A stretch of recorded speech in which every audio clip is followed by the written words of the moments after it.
আচ্ছা, আলোর গতিবেগ তো 3 লক্ষ কিলোমিটার পার সেকেন্ড।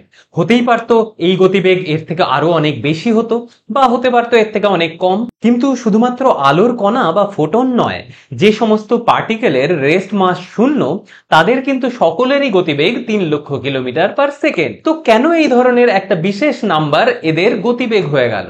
তোমরা জানলে অবাক হবে।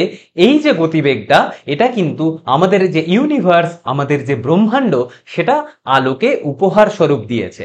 হ্যাঁ, ঠিকই শুনছো, এটা আমাদের ব্রহ্মাণ্ডের দেওয়া উপহার আলোকে। আলোর কিন্তু গতিবেগ এর থেকে বেশি হতেই পারতো, আলোর গতিবেগ এর থেকে কমও হতে পারতো। কিন্তু যদি এর থেকে বেশি হতো বা কম হতো, তাহলে আর কিছুই হতো না। আমাদের যে ফিজিক্সের যে ল গুলো আছে, যে সূত্রগুলো আছে, সেগুলো জাস্ট সামান্য কিছু একটু পরিবর্তিত হয়ে যেত, আর কিছুই কিন্তু চেঞ্জ হতো না। তাহলে তোমাদের মনে কোয়েশ্চেন আসতে পারে যে আলোর কণার যেহেতু ভর শূন্য, তাহলে তো এর গতিবেগ ইনফাইনাইট বা অসীম হতে পারতো। তাহলে কিন্তু অনেক অসুবিধা হতে পারতো। আলোর গতিবেগ অনেক কিছুই হতে পারতো, কিন্তু সেটা কখনোই অসীম হতে পারে না।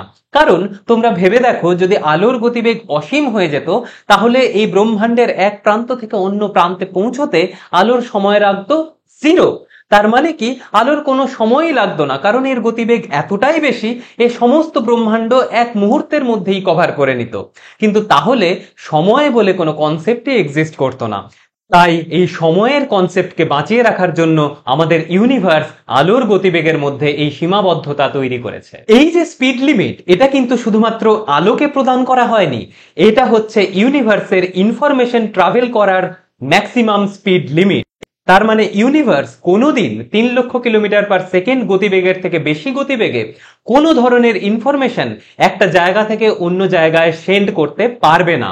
সেই ইনফরমেশন হতে পারে গ্র্যাভিটেশনাল ওয়েভের মধ্যে দিয়ে, সেই ইনফরমেশন হতে পারে ইলেকট্রিক ফিল্ড বা ম্যাগনেটিক ফিল্ডের মধ্যে দিয়ে, যে কোনো রকম ভাবেই হোক না কেন।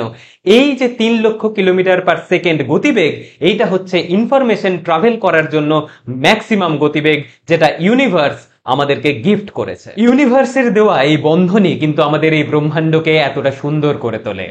তাই সমাজ ব্যবস্থা হোক বা মানুষের জীবন, কিছুটা বন্ধন থাকা কিন্তু অবশ্যই জরুরি।